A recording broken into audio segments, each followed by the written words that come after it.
Okay, gut. Also, ein paar Worte noch zu Steve Kelly, bevor wir Steve Kelly das Mikrofon übergeben. Steve Kelly ist jetzt seit mehr als 26 Jahren schon ein Lehrer und hat überwiegend Mathe und Chemie unterrichtet an amerikanischen Highschools. Amerikanische Highschools, das ist von der 5. Klasse bis zur 12. Klasse. Ähm, und im Jahre 2010 hat er angefangen, sich für den Flip Classroom zu interessieren, hat das dann auch relativ schnell und zügig in die Hand genommen und hat als Teil seiner Entwicklung für diesen Flip Classroom, also im Jahre 2010 war das in Amerika auch noch relativ in den Kinderschuhen, und hat er sich einen Partner gesucht, mit dem er das Ganze zusammen macht, mit dem er zusammen seine Videos erstellt hat, zu dem er uns noch ein bisschen mehr erzählen wird. Wo genau er wohnt, ist Michigan. Das ist an der Nordgrenze von Amerika zu Kanada. Also mit dem Auto in 3 Stunden Autofahrt ist man. Genau, also was der Steve jetzt gerade gemacht hat, das ist die Michigan-Karte. Wenn man sich mal eine Landkarte von Amerika anschaut, da gibt es die großen Seen und in der Mitte ist ein Staat, der aussieht wie ein Handschuh. Und anhand dieses Handschuhs kann man genau sagen, wo man eigentlich wohnt. Also hier ist zum Beispiel Detroit, in der Mitte ist Lansing, wo ich eine lange Zeit gewohnt habe, und Steve ist ein bisschen weiter nördlich, hier oben in einer Stadt namens Alma. Gut, in diesem Sinne würde ich jetzt auch das Mikrofon an Steve übergeben, denn wir sind ja wegen ihm hier und nicht wegen mir. Steve, may I hand you the virtual mic and can you take us onto your flip classroom? No problem. So, that'd be great. Welcome and good evening. Are you going to pull up a slide here in a moment? Yeah. Fantastic. All right, give me 1 second, Steve. No problem. Es wäre super, wenn wir während des Vortrags auf der rechten Seite kann jeder schon mal gerne Fragen stellen, die einem einfallen. Die werden wir dann in der Diskussionsrunde wieder aufgreifen. Ja, und des Weiteren, Steve, the stage is yours. Talk slowly and off you go.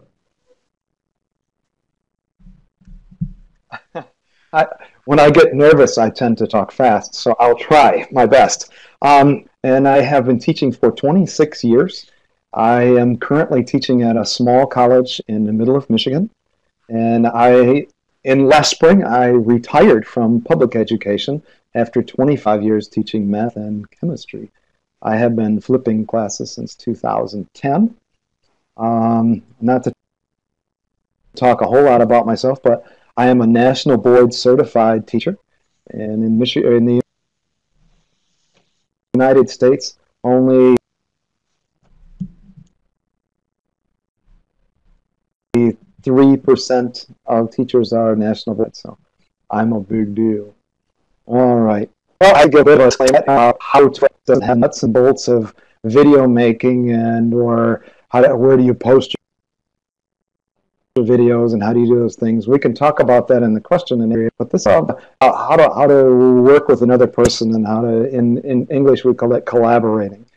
So that's my disclaimer. So in the United States, we have an issue with loneliness in teaching. We do a very nice job in the pre-service in college, teaching people to get ready to teach. But then when people get their own classroom, they are all alone. We just say, here is a textbook, maybe here is a curriculum, go do it. Good luck. You know, we will give you an evaluation in the spring, and that's it. You're on your own. And in that environment, because of my personality, I like to work alone, but I didn't know what I was missing until one day, one of my alums, the term alum means someone I had in class several years ago, someone who took my class before. One of my alums called me and said, can we do lunch or coffee, because I'm teaching pre-calculus next year and I want to have somebody to talk to. And so I said, well, sure. And there's supposed to be a picture of Zach Creswell here, but it got lost in the transition. And he doesn't take pictures very well anyway. But he called and said, let's do this lunch thing. And by the end of lunch, we decided we would reinvent pre-calculus together. We would teach the course. We would make all our videos together, make all of our projects and curriculum together. And then our separate schools, which are 35 kilometers apart, our separate schools could use that. And so we started that journey, and little did I know that collaboration was the best thing I've ever been associated with. I love Flip Class. I think it's great, but it's so much more powerful when you get to do it with at least one other person.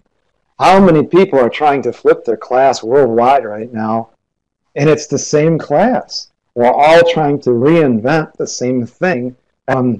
Zach and I saw on just the small little level with the two of us how much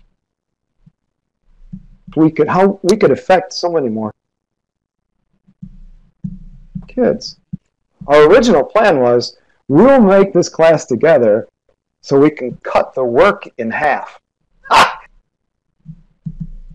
That didn't work. That was crazy. We actually had more on because we had ideas. We'd have conversations and talk to each other about teaching and education and try to figure out better ways to do things, which caused us more work in the end, but it was exciting work. It was a lot of fun. We made all our videos together. As you can see here, Zach and I are on video in front of the camera. We use the Camtasia studio, and then both of our students could use it, or all of our students could do that. So I really do believe that two heads are better than one. Well, in most cases, sometimes Zach and I get a little, I get a little out of control, and Zach reels me back in. But I think if you have somebody that'll go with you on a journey, whether it's uncharted where nobody's been before, boy, you can create. So the rest talking about things where tips and ideas for collaborating together, things to look for, ways to pick other people to collaborate with, and then we'll open it up for general questions. So number one thing, you have to have trust. You really have to trust the other person that you're collaborating with, and if you don't, things just fall apart. And I work up on the American education system, but if we regain trust, our education system would soar. Again, we're hurting here, and it's because of lack of trust on all levels. I got really lucky that Zach was one of my students. He was also one of my runners. I coached cross country for years, and so our trust, a lot of different experiences before we started working together, and boy, that made a huge difference. I think if you're going to work with somebody if you can get a mix of an old and young, that's beautiful. There's pros and cons for both. Zach brought the assets of youth to the table when we worked together, and he had so much enthusiasm, and yet I'd had years and years of experience. When we started working together, I had been teaching as long as Zach had been alive, but we each brought our own piece to the puzzle, and boy, that's amazing stuff. I will say, though, when Zach wanted to work, it was usually half in the middle of the night, and I'd have to take it. But no matter who you pick, you've got to be able to communicate. And I think in modern times, communicating is not that big a deal. We're communicating right now over multiple thousand miles. Zach and I are 35 kilometers apart, and we're great because we could get together and make things. But the bulk of the time we spent communicating digitally, multiple times a day, throughout the summer and throughout the school year. And well, we need, as educators, we need to take advantage of the current communication worldwide. Why not work together? You can see here, I had to get up and while he's drinking coffee. And we lost one picture here. It was a wonderful little Twitter feed where we're talking about, hey, what's going on? I'm teaching this. I'm working on that. And then at the top, Zach said, hey, I just created this folder for our next unit. And I'm like, so did I. That's crazy. You have to communicate, and you have to kind of delve responsibility between each other. If you really want to do something like this, where you want to create a course with someone else, and you're unsure how to do it, you'll find a way. If you want something bad enough, you'll be able to do it. Zach and I were going along. We would work for maybe 2 weeks creating content and getting ready, and then we'd get together on a Saturday morning and make 8-10 videos for our students, and then we would go divvy those, or cut the workload, where one would edit half and the other would edit half, and then we could use them.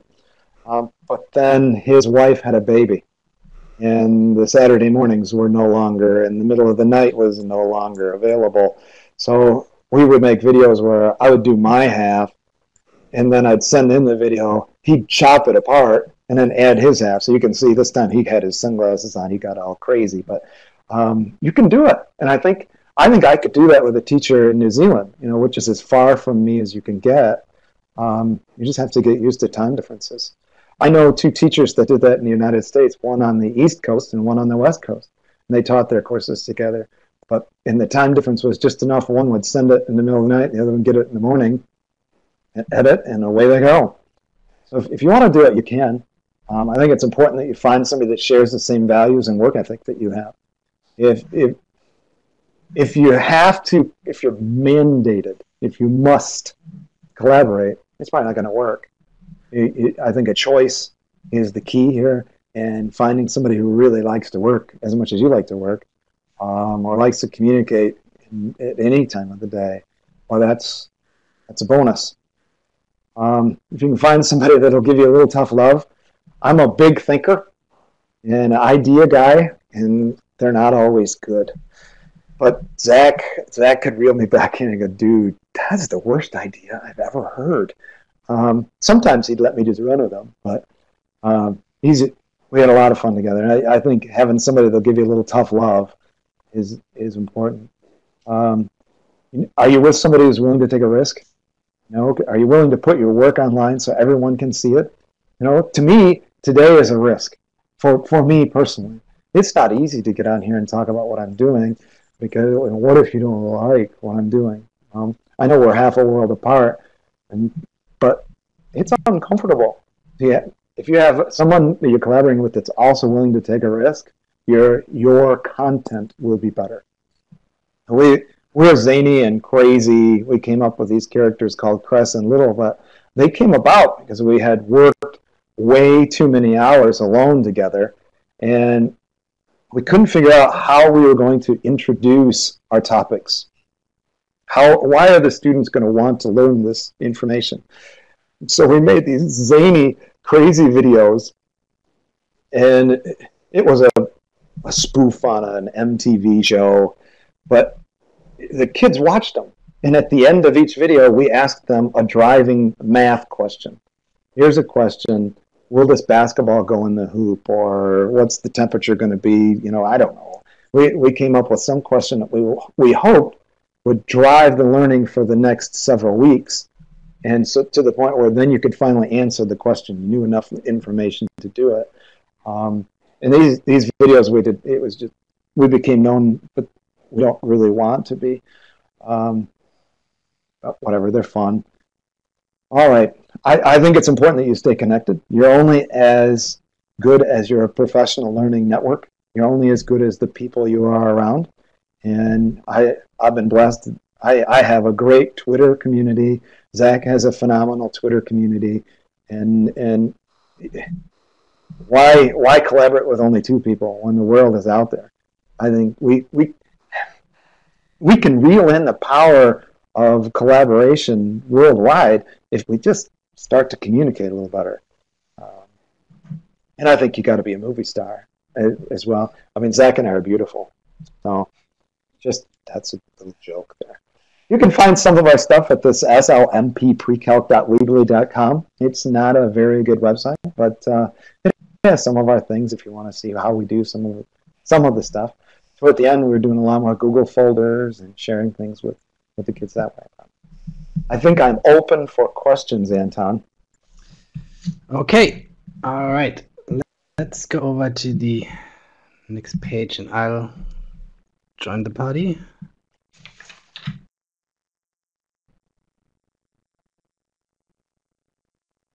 Am I back? Oh, you're beautiful. All right. Well, thank you, Steve. Well, I know. I'm not a movie star, though. That's a quality that only you have. Well, thank you, Steve, very much for this presentation on collaboration.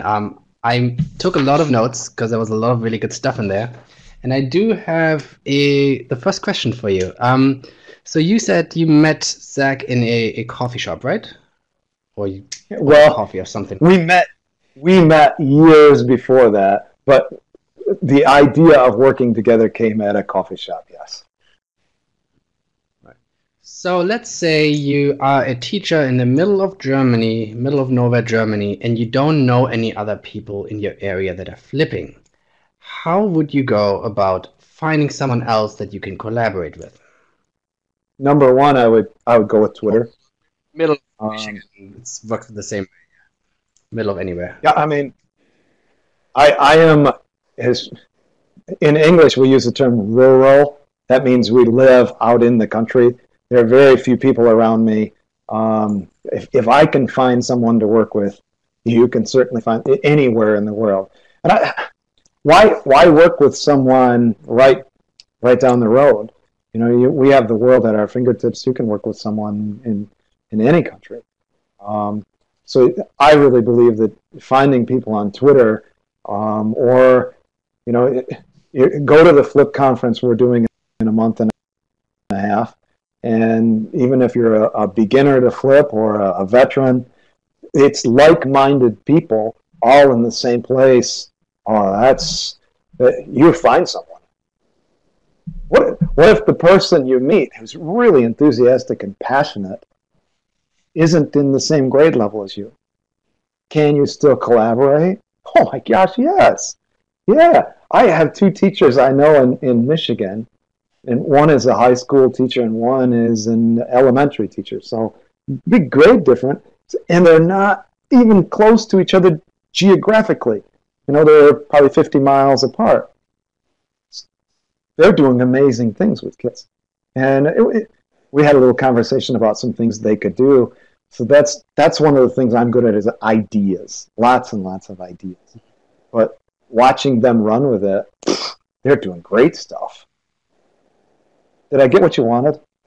Yes, I think so. Okay. And you were saying as well that the communication is key, and especially towards the later part of your collaboration with Zach, when he had a baby and you could no longer get together as often as you did.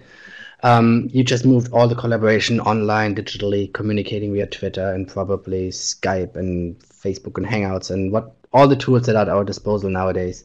And I totally agree with you that the actual distance between the two partners, whether it's 1 mile or 20 miles or 500 miles, is really not that relevant now, as long as you can find a way to work together and use those tools at your disposal.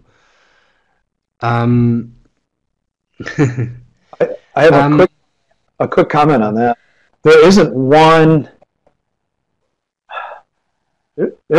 communication device that's so much better than the rest. It depends on the moment. Sometimes we would FaceTime. Sometimes it's a Google Hangout. Sometimes it's Skype. Sometimes it's text just over the phone. Zip. You never know. Some of the best conversations happened about 20 minutes after we'd finished working together. I would be driving home and, why didn't we do that? And then that's when the conversation just starts all over again. Mm-hmm. Yeah, that makes a lot of sense. I know that from other projects as well, that the best ideas come right after the conversation or the meeting happened, because you keep thinking it over what just happened and you try to you learn from that. So one of the questions we received was, some of the people here have seen your crazy videos. You showed a few images from them. And the question that came was, do you know of other teachers that are using your videos in their classroom? Not consistently. I don't mind. We don't care. You can use whatever we create, you can have. That's fine with us. But I have found that students like their own teacher on their video. Students students like to learn from their teacher. I'm an okay explaining things, but it's better if it comes from their own. I will say this, one of the things we did find was we would, on our website, some of the time anyway, we would put our video right at the top, and then below it we'd have multiple videos from other people on the same topic. So if you didn't get it from us, here are some other options. Math topics are pretty general worldwide. I mean, the list is finite for the ages we teach. So there are lots of people teaching the same thing. It's pretty easy to find content. One thing I did not say in my talk was Zach is a better mathematician than I am, by far. I was a better teacher. I think he may have caught me by now. But I'm good at explaining things. So when we were both on video, our students would get a nice, easy version, a better description version from him. So they got the best of both worlds. I was excited about that. I truly enjoyed. I visited Zach's school a few times, and I walk in and people say, "Hi, Mr. Kelly, how are you?" I have no idea who they are. But how cool is that? That is really cool. You're becoming internet famous. Oh no. Oh yes, it's too late for that. All of Germany knows about you now, as does Austria. They're warned. I was born in Germany. Really? Where in Germany were you born? I was born in Nuremberg in 1967. Yeah. Cool. Yeah, Nuremberg. Yeah, Nuremberg is quite nice. I've been there a few times. I've only been twice. Well, twice. Well, maybe in February when you come to the ICM conference, we'll take a little detour and we drive up to Nuremberg. Oh. Alright, everybody. Was für Fragen gibt es denn sonst noch? Ich sehe gerade im Chat, dass es nicht... habe ich welche vergessen? Eine Frage. Oh, Steve, there was one more question. And the question was the collaboration just about creating videos, or did you also collaborate on additional materials for the classroom or anything beyond that? We created the entire course together. Our videos aren't very good. Well, they're okay, but it's the same stuff we were doing before. The video, a lot of times to me, the video in a flip session or a flip class is just here, do this, do that. It's just easy, the repetitive things you do as a teacher. It's the things outside of the video that are so much more important. And yeah, that was actually the power of collaboration. You have someone else to bounce ideas off, someone else to generate ideas. You know, I'm old enough, I didn't grow up in the internet age, so when we'd have a new idea, I tried to create a brand new wheel and really make it from scratch. And Zach would go out on the internet, find something someone else was doing like what we wanted. We'd modify it and call it our own. Yeah, videos, that was okay.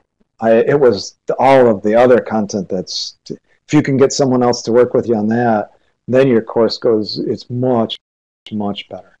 You know, we tried when we were starting the idea of project-based learning, that was a big concept, and we tried and tried and tried to follow the mold of everyone else, and we failed. We failed multiple times, and in the end, we came up with a modified version that's our own, and we own up to it. We will openly admit that we failed. But we came up with something that works for us. Can you give me an example of something that failed? Do you have like Sure. I'm a math guy, and in my county I live in, they just put up 100 windmills, 100 wind turbines, the great big ones. And so we wanted to have questions in our math classes about the way they make the blades.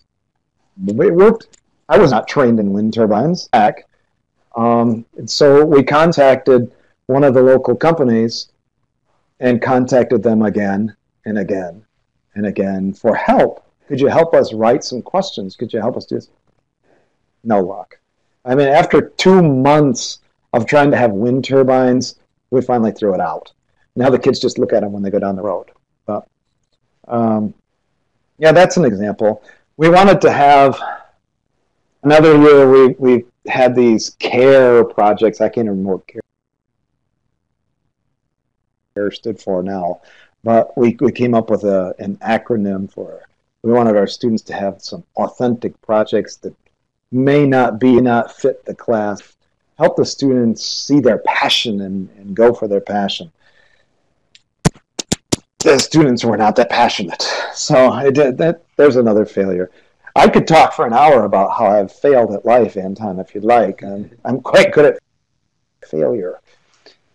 No, actually, let's go back to the collaboration. So I'm sure you failed together as well. No, what I was getting at is, so you talked about this a little bit. When you and Zach were looking at a project and you were defining the different steps that needed to be done, did you try to divide it up that everybody does half of something, or was it more like you take the worksheets and I take the test format, the writing the test or something along those lines?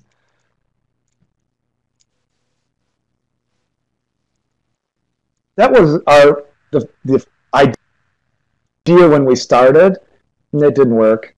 Most things we created, except every once in a while we would run into.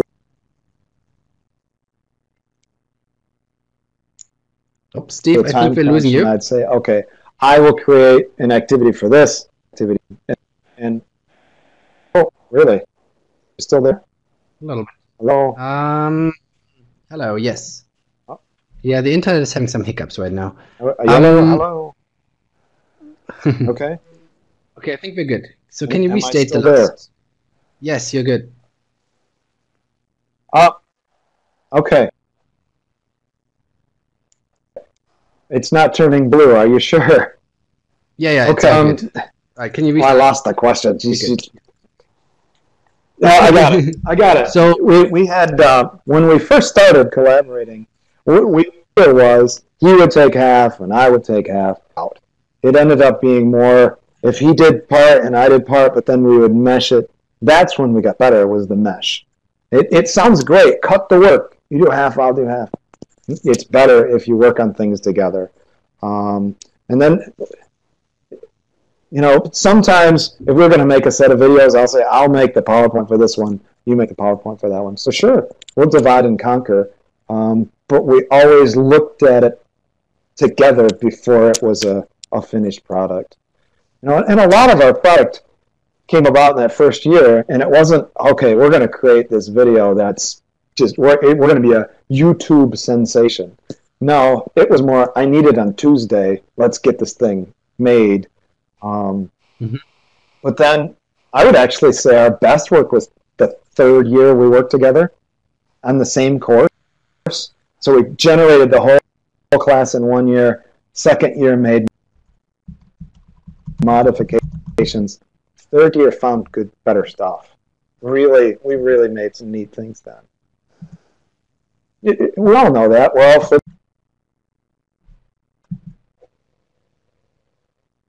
teachers here.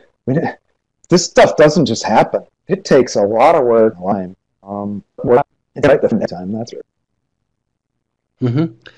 So Steve, you said I need it by Tuesday, let's get this done. How far in advance did you plan your sessions?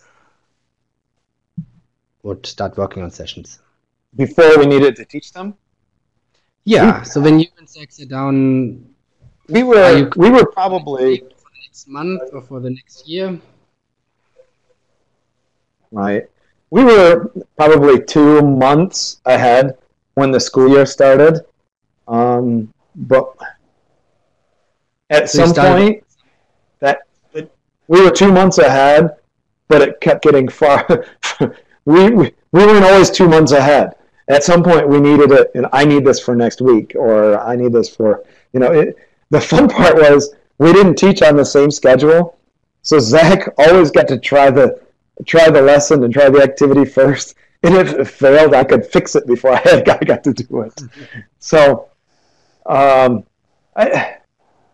think that was one of the neat things too. We don't teach the same thing on the same day. And sometimes my content I would change slightly for my needs, and he would change for his needs, but the overall picture was the same. I'm rambling a bit now. Sorry. Yeah, good. So first question, did you flip every single session or every single lesson, or did you have a mixed model going on? I would say we were at a 90% flip. It's most of what we did was a flip. And that was because we were both flip teachers. It wasn't like one teacher trying to talk the other one into, hey, we need to flip this. That's the new bandwagon. We've got to do this flip thing. No, we both believed in the flip, and so that was what we went with. Were there a few things that it worked out better to have a full class discussion? Yeah, definitely. The class I'm currently teaching is a math class at the college. I'm not flipping that much. I'm flipping the things that the students may not have they may need to watch again and again and again, or the content is fairly hard, or I know I'm going to have to repeat myself 5 times. Now just make a video that I don't have to repeat. They can rewind me and watch me again. Yeah, and I think that's a really important lesson as well, especially for people who are trying to start flipping, who are not necessarily ready to flip 90 or 100%, is to focus on the tough topics, the things they know they're going to have to repeat over and over again, turn those into a video or some sort of resource that the students can watch and repeat on their own time, rather than having to go and ask the teacher every single time they don't understand it. I don't always sell this the same way as a lot of other flip instructors, but I believe in, if you're just starting, collaboration's great if you got somebody to work with, or just do something, but start with one unit. I want this unit of study. Whatever I'm doing now isn't working. I'm got to change that piece and do it well. I would say quality, quantity, and is key. Instead of trying to come up with 100 new videos and new lessons, focus and do it right, do it well. Mm-hmm. Are there any topics in math that you think are not so good suited for flipping? Where you say that a different approach, a traditional approach, might be the better way to doing it. I know, I'm trying to think about what. There were some things where in trigonometry, we have this section of verification, where you have to take one side of an equation and show that it's the same as the other side. And you manipulate and manipulate and manipulate until they're the same. I made a few videos on that. But there's so much more. It was just in-class experience and practice and we use a word called scaffolding here. We just start them here and build a little and build a little, build a little. The video's just a little piece, but the other pieces, that's more important. And if you've got a way of doing something that's working very well, I wouldn't throw it out. I'd continue to use it or make it better. You don't have to flip everything. I'm not getting paid to tell you, oh, you have to flip. That's the thing. There's great value though. There's great value in the repetitive things. I got kind of bored after I taught something for 20 years in a row the same way in front of the kids. And I told the same jokes and the same cheesy things. I flipped all that. Then I had so much more class time. So much time available with my kids. It's beautiful.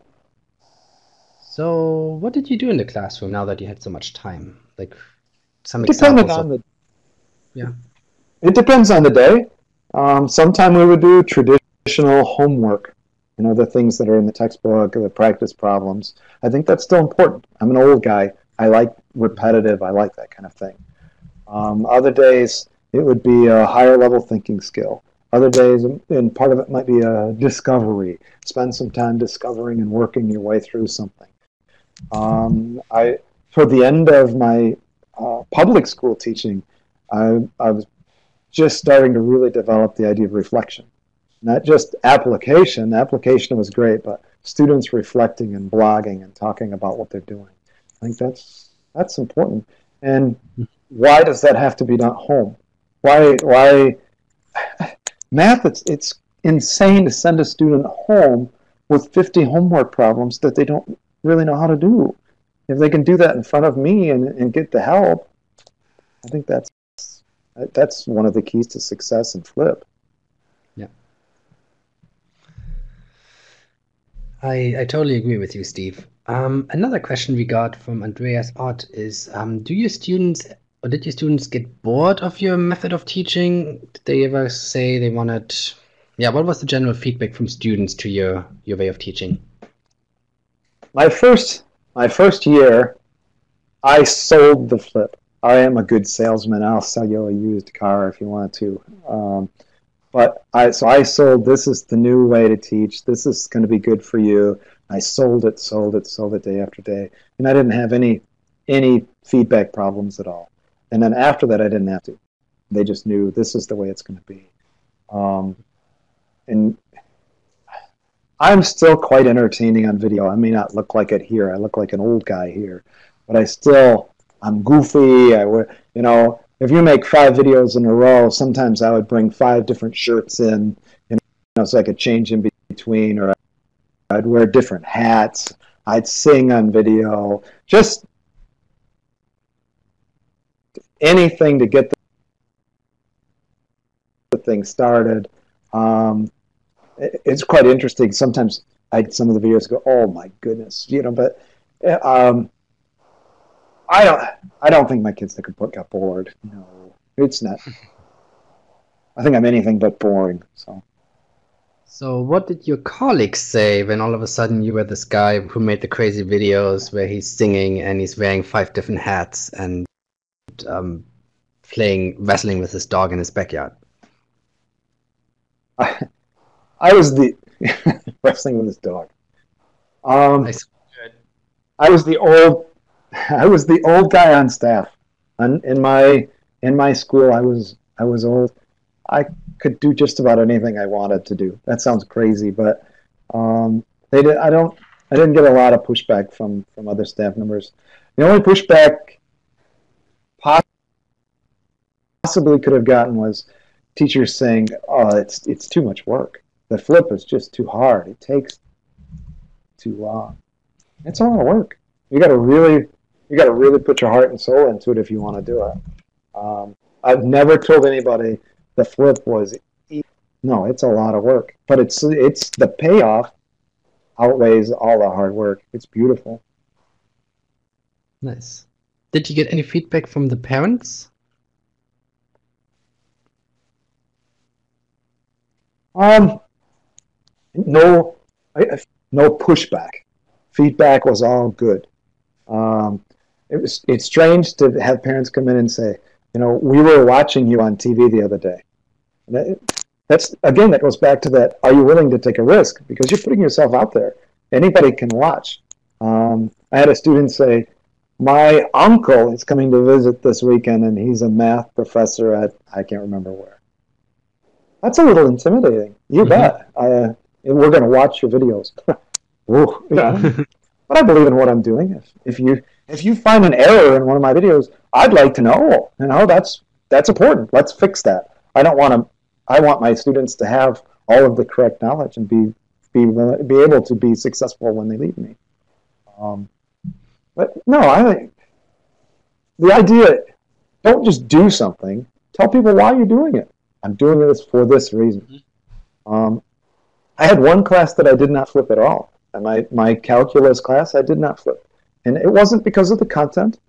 partly it was me. I just ran out of time. I ran out of life to do it. I had 5 different classes I was teaching. I just couldn't flip them all. And my students struggled a little bit at first because they missed the video. They missed being able to watch things again. Everything was live, and that was an experience for them, or new. Well, I was their only math teacher a lot of times for like 3 years in a row. I had to teach in multiple formats. If they're going to leave me and go to university, they need to have multiple experiences, multiple professors, teachers, different styles of teaching, or those first few months of college are not going to be good. So Yeah, I'm rambling again. Yeah, but that actually goes on to a question that Andreas Ott just asked. He asked me how many topics, or not topics, how many classes you were generally teaching, because he himself has 4 different subjects, and he's trying to flip, but he's finding it a bit much just because there is so much work at the beginning to do all 4. So maybe you have a word or two. I did 1 class per year, and that was overwhelming. If you're going to really start over and say, these are the pieces I like and I'm going to keep, that's great. And then this is the stuff that needs to be fixed or changed so that I have a modern course, I have higher level thinking skills, I have all these things in place. 1 class might kill you. It's tough. If you have 1 project, though, in another class that you say, boy, if I flipped that 1 set of instructions, my life would be better, it's worth doing. And then you can use it the following year and the following year, or the following semester if you have different students, same class. Yeah, you can't do all 4 at once. That's madness. But I get it. I lived that too. So I did, and in the end, I really only I flipped 2.5 classes. 1 class I flipped, but it didn't really have many videos. It was a discovery learning class. Students kind of led their path down to what I knew what they would end up learning, but not many videos. So we don't call it a flip thing because there wasn't much to do out of class. Cool. Taking the discussion back to the idea of collaboration in teams.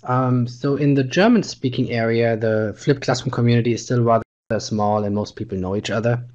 At least the ones that have managed to find each other. I suspect there's still a lot of lonely teachers out there flipping on their own who aren't in touch with us yet. But we don't really have many people doing the collaborative thing. We have one couple or 2 partners that are doing it rather well and very well known for it. There's a few other people that I know of, but it's rather small. So the question for you was, do you know if you know of a lot of teams collaborating in the United States? You're advocating for it, but is that something you see across the board, or do you feel like you and Zach are still the odd player? I'm advocating for it here because it's powerful here. I think other parts of the world are working together as educators much better than we are. We are in complete isolation. And in fact, we have teachers selling lesson plans to other teachers. They're making money off from the. It's not working. You have to share your ideas and work together. No, there aren't many people doing what we're doing. I'm an advocate for this. I think it's the best thing I did in public schools. How do I get more? I don't know. Let me work on it. Yeah, by promoting it on German-speaking channels. And after this, you're gonna have about 10 people wanting to collaborate with you on your next project. So that would be great. I would love that. Okay, let me see what other questions we still have. Falls noch Fragen gibt, kann man die gerne noch im Chat posten.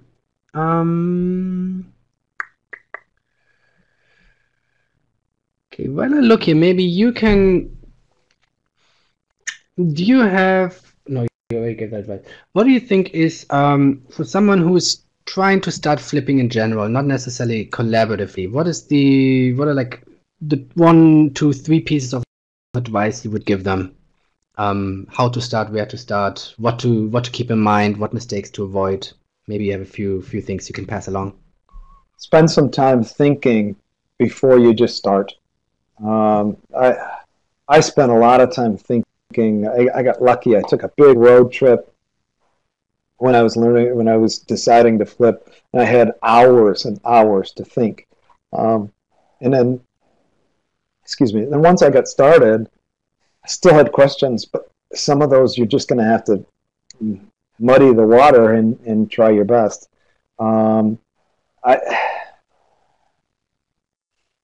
without promoting, I don't work at TechSmith or anything like that, but I would get a version of Camtasia, even the 30-day free, and it will make your life a lot easier. It's so easy. You can make a video just and easily have it available for your students.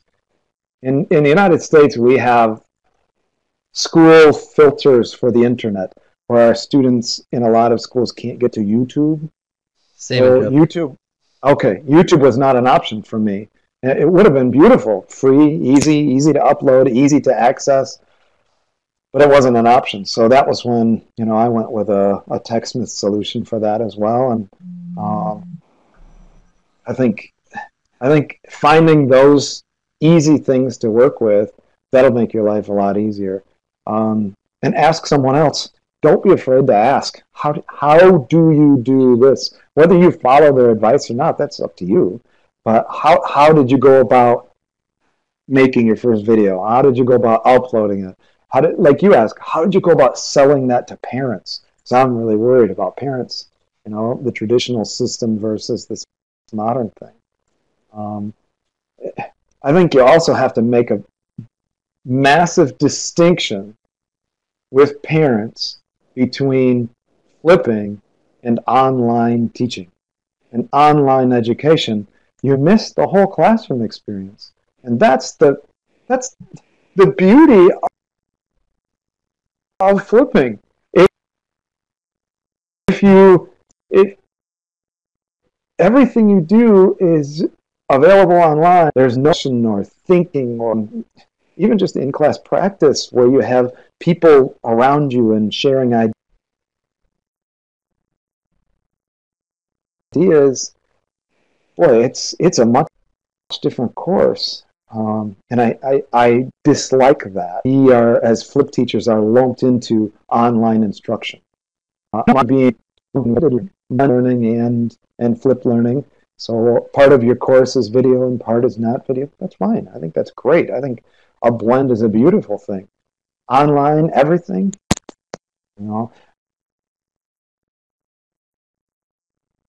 maybe I don't want to throw a topic out, I'll offend someone. I think there are some things could be taught. They're pretty low-level thinking skills. They could be all done online, sure. It's scary how much you can get a PhD. Maybe you can have higher-level thinking skills. I don't know. But it doesn't seem the same as the classroom experience. Again, I'm rambling. Sorry about that. Cool. I haven't helped people get started in flipping in a couple of years, so I'd have to think about it. All right. Well, think about that for the conference in a month. I think we are out of time as well, so I'm going to start wrapping this up, Steve. Well, thank you, first of all, for taking part of this chat. I know I learned a lot. I took a lot of notes. I hope other people enjoyed it as well. I know there were a lot of questions, and we are going to publish this online, so you are going to be internet famous. Ja, an alle Teilnehmer jetzt mal, jetzt kommt der Abschluss. Ja, ich fand es sehr schön, dass Steve sich heute zu uns gesellt hat und uns über seine Erfahrungen erzählt hat. Für alle, die es noch nicht wissen, er wird nächsten Monat am 23. und 24. Februar auch in St. Pölten auf der ICM und Beyond Konferenz mit dabei sein, persönlich. Das heißt, es ist nochmal eine wirklich gute Gelegenheit, ihn dann auch nochmal direkt anzusprechen. Er wird viel Zeit dabei haben. Und er wird sich auf jeden Fall auch freuen, sich mit denjenigen von euch, die auch da sein werden, dann auszutauschen. Darüber hinaus hat Steve ja auch angesprochen, dass wir uns alle digital mehr vernetzen und austauschen müssen. Das geschieht ja auch schon bei Twitter relativ gut, aber ich denke, das kann man auch in Zukunft noch alle viel besser machen. Ich weiß, dass ich da nicht sehr viel, ja, ich persönlich gebe da nicht besonders viel, ich reagiere eher auf andere Tweets. Aber ich denke, wenn wir uns alle so ein bisschen den Vorsatz nehmen, uns noch einfach noch mehr auszutauschen, dann kann man vielleicht auch das Netzwerk ein bisschen weiter ausbauen. Gut, zum letzten Abschluss haben wir jetzt auch hier 3 kurze Fragen, weil es uns einfach interessiert, wie ihr den Chat überhaupt gefunden habt, also wie ihr davon erfahren habt, wie es euch gefallen hat. Und wenn ihr noch ein paar ein paar Kommentare habt, könnt ihr die uns auch noch hinterlassen. Das hilft uns nämlich bei der Planung für die nächsten Veranstaltungen. Die nächste Veranstaltung ist dann auch, jetzt muss ich selbst mal kurz schauen, so viel zum Thema Planung. Am 8. Februar treffen wir uns wieder zum ICM-Chat. Das Thema und die genaue Uhrzeit werden wir dann noch bekannt geben über Twitter, Facebook und die anderen Kanäle. Gut, in diesem Sinne würde ich mich dann jetzt von euch allen verabschieden. I'm saying goodbye to you, Steve. Thank you for joining us. Goodbye. Everybody's really excited to see you in Austria in a month. So Me too. Can't wait. Yeah, we'll talk some more about all the stuff we're gonna do because I hear we have until Sunday. So I know. 6 days. Yeah, we'll be in touch regarding that stuff. So yeah, okay. Thank you all for joining. Schön, dass ihr alle da waren. Schönen Abend noch und man sieht sich. Bye bye. Bye bye.